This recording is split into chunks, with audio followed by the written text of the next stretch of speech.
नमस्कार. हृदयम ह्या चॅनलवर आपले सहर्ष स्वागत आहे. आपल्या लाडक्या गणपती बाप्पाचे आगमन झालेले आहे आणि घरोघरी गणपती बाप्पाची विधिवत पूजा, आरती, खिरापत, नैवेद्य आणि प्रसादाची रेलचेल चालू आहे. बालमंडळी तर अतिशय खुश आहेत. तरुण, युवा, युवती आणि घरातील ज्येष्ठ नागरिक सगळेजण आनंदी असतात. हे वातावरणच खूप सुंदर असतं. आता आपण आज पाहूया गणपती बाप्पाला कोणकोणत्या प्रकारचे नैवेद्य प्रिय आहेत.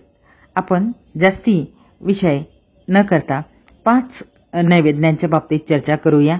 कारण गणपती बाप्पा 10 दिवस, कोणाच्या घरी 1.5 दिवस, कोणाच्या घरी 5, कोणाच्या घरी 7, कोणाच्या घरी 10, एकदा 11 दिवसाचे गणपती असतात. तर 11 दिवसांमध्ये, 10 दिवसांमध्ये, 7 दिवसांमध्ये, 5 दिवसांमध्ये, 1.5 दिवसामध्ये गणरायाचे आपण पूजन कसे करावे, त्यांना जास्तीत जास्त आनंदी आणि श्रद्धाभावाने, सेवाभावाने त्यांची सेवा कशी करावी या बाबतीत ह्या व्हिडिओमध्ये पाहणार आहोत.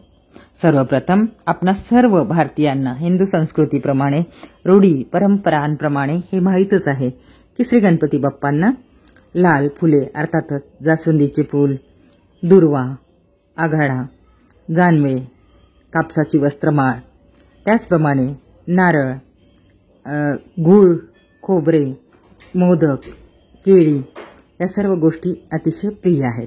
तर सर्वप्रथम आज आपण पाहूया गणपती बाप्पाला बुंदीचे लाडू अतिशय प्रिय आहेत. बुंदी ही गणपती बाप्पाला अर्पण केल्याने त्यापासून कोणते फायदे होतात हे आपण पाहूया. बुद्धी आणि 64 कलांचे हे दैवत आहे. बाप्पाची पूजा, आरती झाल्यावर हे नैवेद्य दाखवावे. बुंदीचा लाडू नैवेद्य दाखवल्याने बाप्पा अतिशय प्रसन्न होऊन आपल्याला आशीर्वाद देतात. घरात सुख समृद्धीचे वातावरण येते. 2. बाप्पाला खीर देखील अतिशय प्रिय आहे. बाप्पाला खीर अर्पण केल्याने आपल्या आर्थिक समस्यातून सुटका होते. धनलाभाची शक्यता जास्त वाढते. 3. बाप्पाला मोदक म्हणजेच उकडीचे मोदक गणपती बाप्पाला अतिशय प्रिय आहेत. ज्या वेळेला पौराणिक कथेनुसार बाप्पाला काहीही खाता येत नव्हते, त्यांचा दात तुटलेला होता, तेव्हा पार्वती मातेने गणपती बाप्पांची भूक शमविण्यासाठी उकडीचे मोदक, खोबरे आणि गूळ यांच्या साहाय्याने बनवले होते. तेव्हापासून गणेशाला मोदक अतिशय प्रिय आहेत. त्यांना ते अतिशय आवडतात. सर्व देवी देवतांना केळी अर्पण करतात. केळी हे श्री विष्णू देवतेंचे प्रतीक मानले जाते. त्यामुळे श्री गणेशा बरोबरच आपल्याला श्री विष्णुदेवांची कृपा देखील लाभते. श्री गणपती यांच्या पूजनात नारळाला अतिशय महत्त्व आहे. नारळाला कल्पवृक्ष म्हणून देखील ओळखले जाते. नारळात ब्रह्मा, विष्णू, महेश यांचा वास आहे. म्हणून नारळ सर्व देवी देवतांना प्रिय आहे.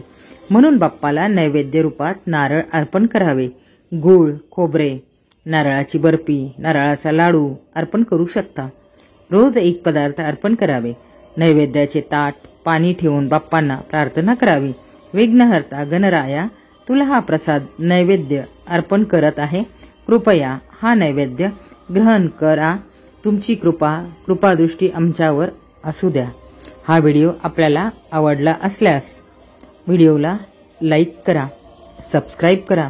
आपल्या हितचिंतकांमध्ये जास्तीत जास्त हा व्हिडिओ शेअर करा. गणपती शेवटपर्यंत पाहिल्याबद्दल गणपती बाप्पा मनापासून धन्यवाद. मंगलमूर्ती मोरया.